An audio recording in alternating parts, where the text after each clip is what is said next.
Bonjour.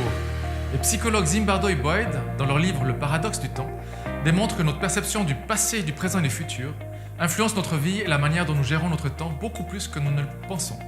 Ils nous livrent également quelques pistes pour changer ce que certains pourraient considérer comme une fatalité. Mais tout d'abord, et avant que vous soyez trop influencés par cette vidéo, je vous propose de faire un petit exercice.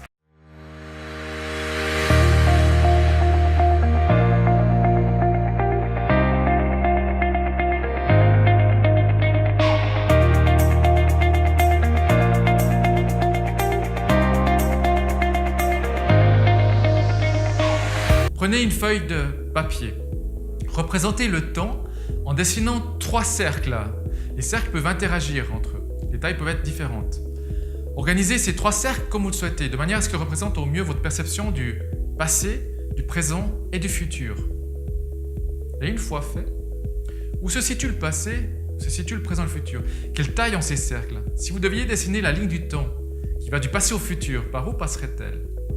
Chaque groupe ethnique, chaque pays possède des représentations plus ou moins propres à sa culture. Vous venez plutôt du Sud, probablement que le présent aura un peu plus d'importance. Vous vivez en Europe ou aux États-Unis, vous aurez probablement une perception du passé différente.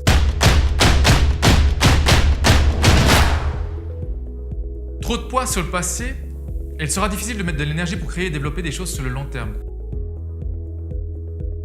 Un bon dosage de passé qui vous rappelle tous les éléments fondateurs qui vous ont construit sera très aidant.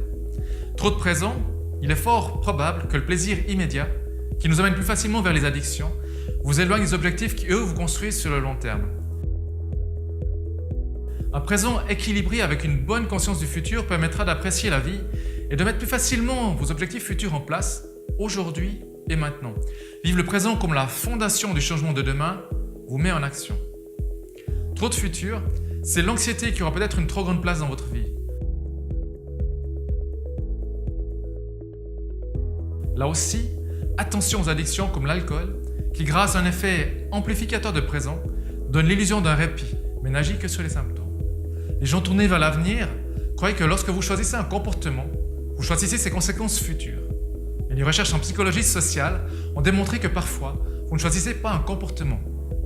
Parfois, c'est le comportement qui vous choisit, en fonction de l'environnement dans lequel vous vous trouvez.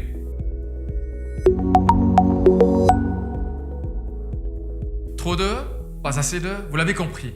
La bonne formule serait d'avoir des représentations positives pour chaque espace-temps, avec une précision pour le passé. C'est une représentation positive basée sur les ressources et les événements qui vous ont construit, qui vous aidera à avancer plus facilement. Je vous propose 5 stratégies pour équilibrer votre perception afin qu'elles vous permettent d'améliorer votre gestion du temps.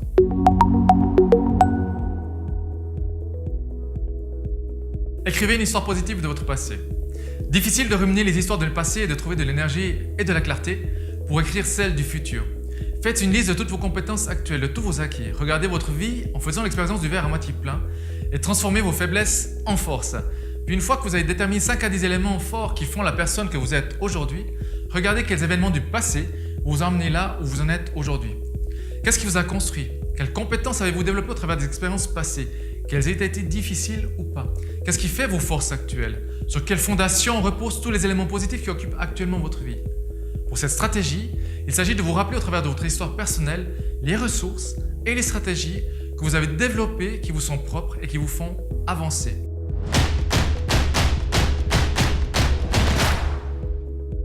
Stratégie numéro 2. Soyez curieux et développez une écoute attentive. Pour cette stratégie, développez votre capacité à questionner, à remettre en question vos croyances et à observer tout ce qui se passe, que ce soit seul face à vos pensées, en pleine nature ou alors avec des collègues, des amis. Faites comme si vous faisiez le vide, comme si vous ne saviez rien, comme si vous étiez en mission exploratoire, rassemblez toutes les informations pour les comprendre et être capable de les retransmettre fidèlement. Mais aussi, peut-être, découvrir des facettes inattendues pleines d'enseignements. Vous entraînez ainsi la capacité d'avoir une écoute de qualité, un état neutre, nettoyé de tous les préjugés du passé et de l'anxiété du futur.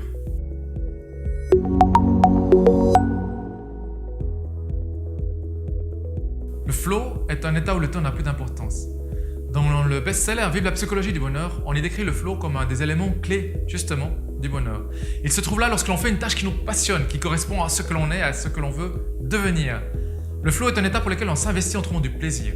Il vient plus facilement lorsque ce que l'on fait est en total accord avec ses valeurs et son identité. Vous pouvez rendre l'activité plus désirable en transformant votre perception. Au lieu de vous dire en quoi l'activité X ou Y ne correspond pas à qui vous êtes, pensez aux questions suivantes. Quelles compétences importantes vais-je pouvoir développer en pratiquant cette activité? Que pourrais-je ajouter à cette activité ou à la manière de la pratiquer afin qu'elle me corresponde, qu'elle corresponde à mes valeurs, à mon identité? Ce ne sont pas des questions qui sont toujours faciles à répondre. Si c'est le cas, n'hésitez pas à vous faire aider par un proche ou un coach. Un travail de clarification de valeurs pour cette stratégie pourrait être très aidante. Pour en savoir plus sur le flow, regardez la vidéo que je vous ai mise en annexe dans la description ou encore mieux lisez le best-seller « Vivre la psychologie du bonheur ».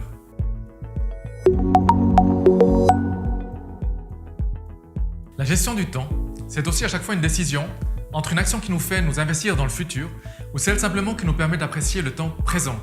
Prenez conscience des décisions que vous faites inconsciemment, telles que « j'irai faire du sport plus tard, je regarde d'abord cette super série ». Prenez le temps de la formuler en un choix précis. Est-ce que je vais faire du sport ou est-ce que je regarde la télévision?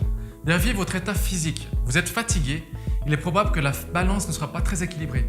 Vos décisions sont moins bonnes lorsque l'on est fatigué. Pour avoir un bon niveau d'énergie qui vous aidera à prendre la bonne décision, j'ai un petit truc. Pratiquez la cohérence cardiaque avant de décider. Pour cet exercice relativement simple, faites entre 5 et 6 respirations par minute.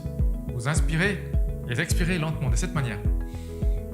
À l'inspiration, vous sentez l'énergie qui rentre et vous expirez. Vous sentez en expirant aussi la stimulation du système parasympathique avec toute la détente qui peut en résulter. Ça vous laissera un peu plus de ressources pour prendre une décision plus équilibrée. Faites cet exercice pendant 1 ou 2 minutes. Vous pouvez également ramener dans la balance les conséquences et les résultats futurs. Ça pourrait donner « Je fais du sport parce que j'ai l'objectif d'améliorer ma santé pour plus d'énergie et pour faire des activités qui donnent plus de sens à ma vie que de rester allongé comme ça sur le sofa à regarder une série. »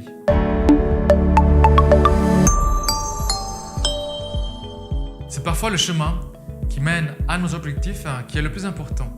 La pratique régulière du sport est parfois bien plus intéressante pour la santé que la course de fin de saison pour laquelle on s'entraîne assidûment. C'est dans le présent que l'on construit le futur. Appréciez le moment présent, puis pensez aux résultats que vous voulez atteindre. Si une addiction fait barrage, les séries que vous voulez regarder, visualisez une balance avec à gauche le plaisir présent et à droite les conséquences ou les résultats du futur. Faites un savant mélange entre vivre l'instant présent et construire le futur aujourd'hui et maintenant.